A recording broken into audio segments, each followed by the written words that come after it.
One of the really cool things about objects is that you can actually pass an object to a function or subroutine. By doing this, you can write black box code that will affect any object that you send it. Let's take a look. I'm going to click the Open tool on the toolbar, and this time I'm going to open up the CHAP8EX database that's on your sample code CD. I'm asked if I want to save changes. If you'd like to save changes to the work that we just did, you can click yes, but I'm going to click no. And now I've opened the CHAP8EX database. The function that we're going to look at is within a module called BAS Examples. So I'm going to click Modules in the list of objects, and here we have BAS Examples. And I'm going to go into BAS Examples in Design View. If I take a look at BAS Examples in Design View, one of the routines is called Sub-Change Caption.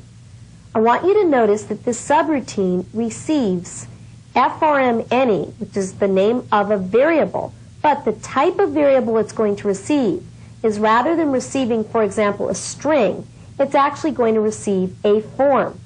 What it's then going to do is change the caption of whatever form object it receives to whatever's already in the caption, concatenated with the current user.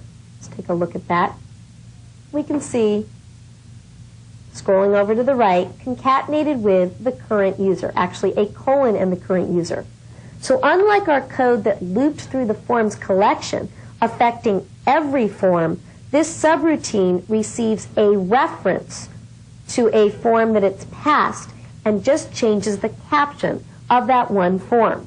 So to see how this is used, let's go back to the Access environment, click Forms in the list of objects, and take a look at the form called FRM Change Caption in Design View.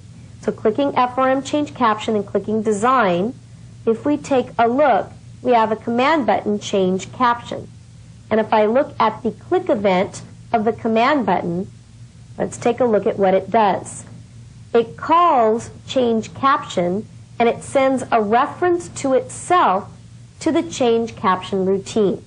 So let's go back to Access, run the form, close the Properties window to get it out of the way, and notice that it says Great Form Caption Admin. If I click Change Caption, it keeps adding admin on over and over and over again. If I go back to Design View and double-click the intersection between the horizontal and vertical rulers, we take a look under the events. No events for the form are coded. If I go over to the Format tab, notice that the caption is set to Great Form Caption : admin. And what I'm going to do is delete the :admin, run this again, and now click the command button. And you see it just says :admin once. Every time I click the command button, it adds on admin again. Now what's really neat about this is right now I'm passing a reference to this particular form. So I'm passing a reference to me. But I could reference any other form. For example, I could reference Forms FRM Clients under the click event of the CMD Change Caption command button. Well, let's see what happens when I try to run this. I'm going to return to my FRM Change Caption form, and I'm going to run it. Right now, our client's form is not open. If I click Change Caption, I get an error that it can't find the form FRM Clients. I'm going to click End, and now what I'm going to do is hit F11 to bring up the database window and open up FRM Clients, which notice right now just says Clients. If I return back to our form that changes the caption, remember we've got Clients back here, if I click Change Caption, now it says Clients: admin. So remember, in review, we have a command button. That command button's click event is coded, and what it does is it calls our Change Caption routine, passing it a reference to a form. First it passed a reference to itself, and now it passes a reference to a form in the forms collection called FRM Clients. If I Shift F2 to zoom, Our routine can receive a reference to absolutely any form, and it simply appends onto its caption. So here we've passed an object rather than a string or integer or normal variable to a subroutine or a function. It works the same way whether you're dealing with a subroutine or a function. Well, one of the issues when you're passing an object to a subroutine or function is that you may want to know what type of object was passed to you while you're within that subroutine or function.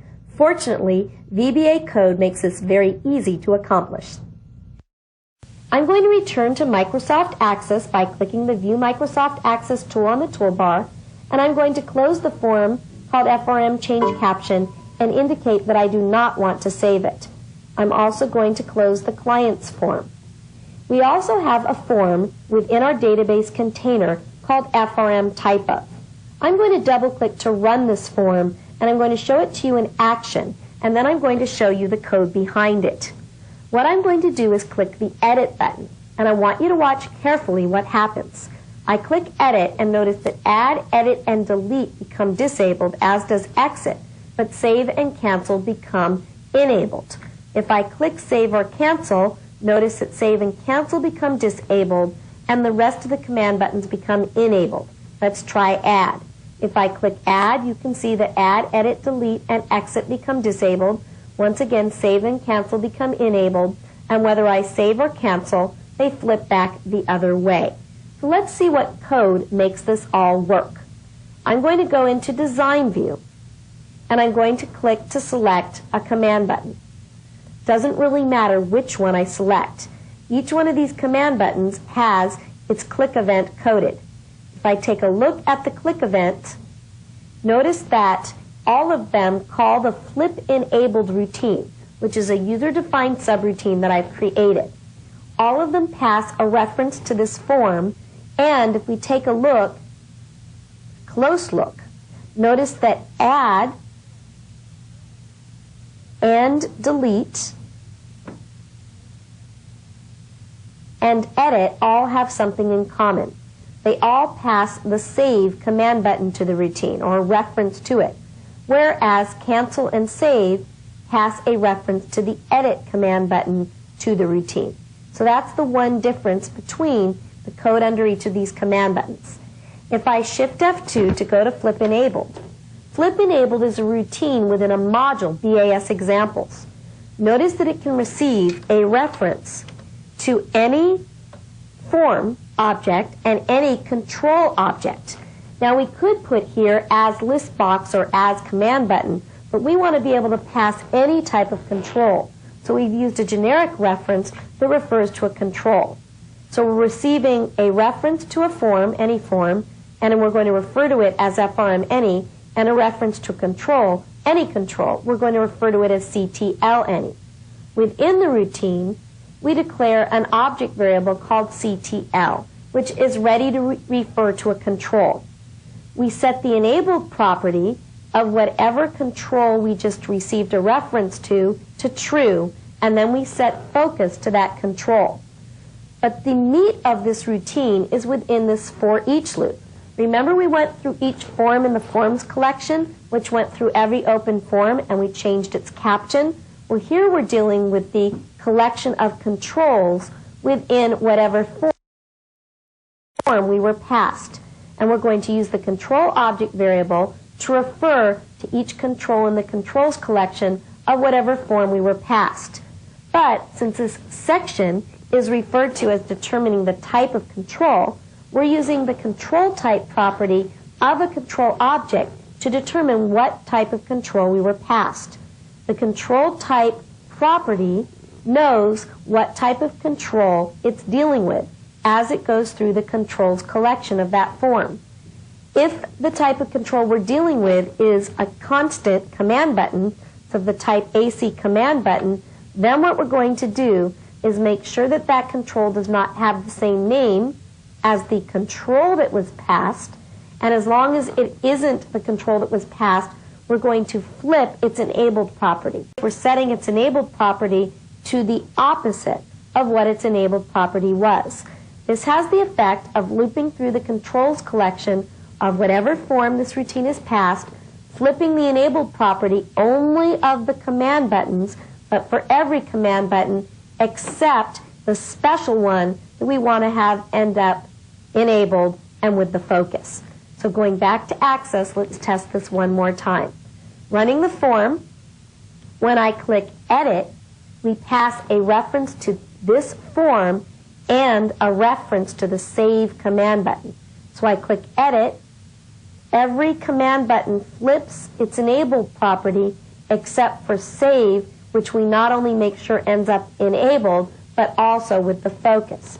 When I click Save or Cancel, we're passing the Edit button. So every command button flips its enabled property, except Edit, which definitely becomes enabled and ends up having the focus. So we've not only used a collection here, but we've also determined the type of control so that we're not interacting with the text boxes or combo boxes or other objects on our form at all. I'm going to close this form, designating no that I do not need to save any changes. You just learned about objects, properties, methods, and events. We began by taking a look at the Access 2000 object model. You learned what objects, properties, methods, and events are. You learned how to use the object browser to learn more about objects, their properties, methods, and events. You also learned different ways to refer to objects and how to use object variables. You learned the differences between objects and collections and how to pass objects to subroutines and functions. You also learned how to determine the type of control that you're dealing with within a subroutine or function. All of these techniques are very important as we proceed through this training series.